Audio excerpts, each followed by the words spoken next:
Hello, and welcome back to this week's edition of Eagle Eye News. My name is Levi Brummer, and I am a senior. Joining me today is Braden Charlton, a junior. After a week off, we're back, and just in time for homecoming week. Next week is packed full of exciting events for the whole school. We have dress-up days all week with Disney Day on Monday, College Game Accessory Day on Tuesday, Holiday on Wednesday, Throwback Thursday, and Ultimate Pride Day on Friday. Other events Tuesday with the girls' tennis match versus East after school. Wednesday will be the Powder Puff game with the bonfire afterwards. Thursday is the Golden Eagle Jamboree with food, music, and games. The boys' soccer game versus North at 7. On Friday, we will have the homecoming football game versus East. We'll wrap up the week with the homecoming dance on Saturday night with the theme being To the Moon and Back. We met up with Mrs. Nielsen with the Advancement Office recently to talk about the role that they play in the school. Hi, I'm Elizabeth Cox and I'm here with Mrs. Nielsen. How are you today? Just fine. We're off to a great start this morning. So what is the Advancement Office? The Advancement Office is here to help forward the mission of Bishop Carroll Catholic High School. And so we have many different job descriptions for my advancement officers. We do alumni coordination, reunion tours. We also do school tours and any type of communication or publications from the school. It comes through our office as well. They're also in charge of the website now and any type of internal communications or external communications. And then our most important job is with the advancement and development portion of our duties is to raise money for the high school. Okay. What does the money for the fund drive go for? Okay, we are asked to raise $550,000 a year is our goal this year, and we had that same goal last year. Our budget is about $6.5 million total budget. We must raise that money just to meet budget, and most of that portion, it's not all of the expenses that we have, but it's very important so that we have that, so that we have the supplies that the students need, teacher salaries, benefits.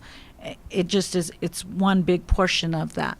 We are asked to raise the $550,000. The first $200,000 of that amount goes back to the Drexel parishes, which are our lower income parishes, to help them so that they're able to send students that are worthy of a stewardship, are worthy of a Catholic education due to the stewardship way of life, that they're able to receive that.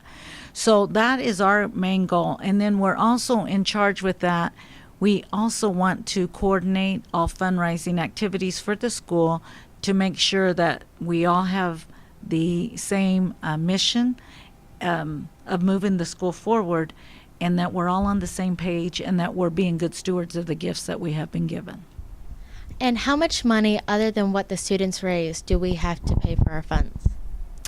Well, we have out of our budget, the part of the portion is accounted through the sale of book fees, and that we have at the beginning of the year, the registration fees. And so $550, that amount that you guys pay every year, that each family pays, that goes into our curriculum, that pays for other items. We charge you extra for the parking fees. That's an additional fee that we are able to collect. And then, of course, for PE uniforms, yearbook, and things like that, all of those fees come back into the various departments to help supplement the expenses in each area. Thank you so much. Thank you, Mrs. Nielsen.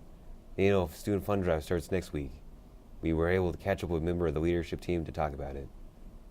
Hi, my name is Nadia Ernst, and this is Ethan Lopez from the leadership group. We were wondering what some of the questions and points you were trying to get across in your latest meeting.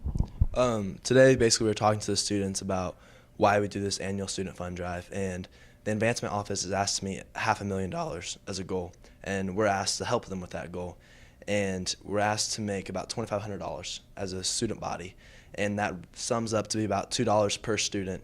And when you put that in perspective to your education, I mean, it's a $6,000 education. We're asked to put $2 worth it, and it really puts in perspective how blessed we are to have this Catholic education.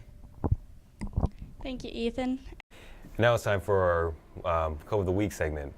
This week, we'll be talking about Robotics Club. Hi, Mr. Weber. Hi, it's good to be here.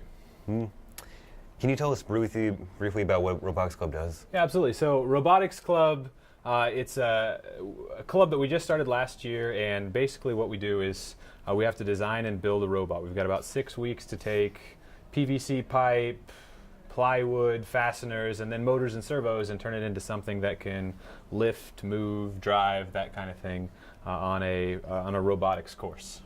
Mm-hmm. What is the theme for this year's competition?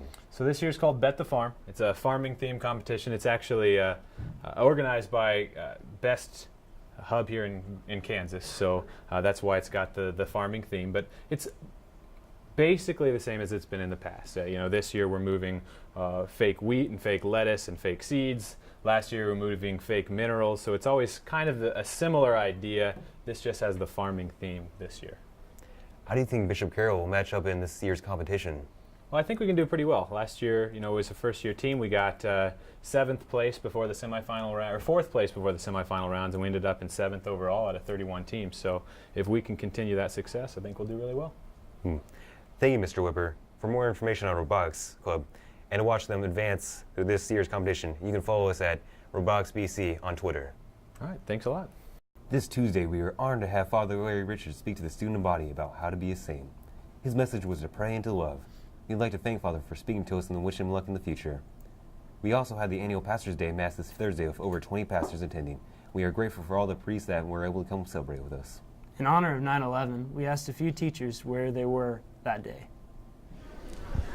Hi, my name's Nadia Ernst, and I was wondering if I could ask you a few questions. Sure.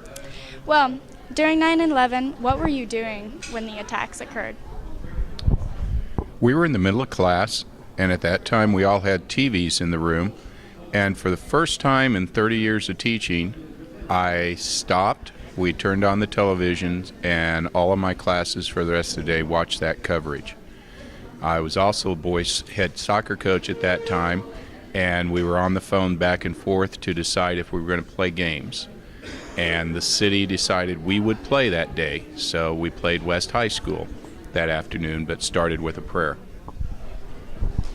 All right, thank you. I'm here with Boo. So, how were you affected by 9/11?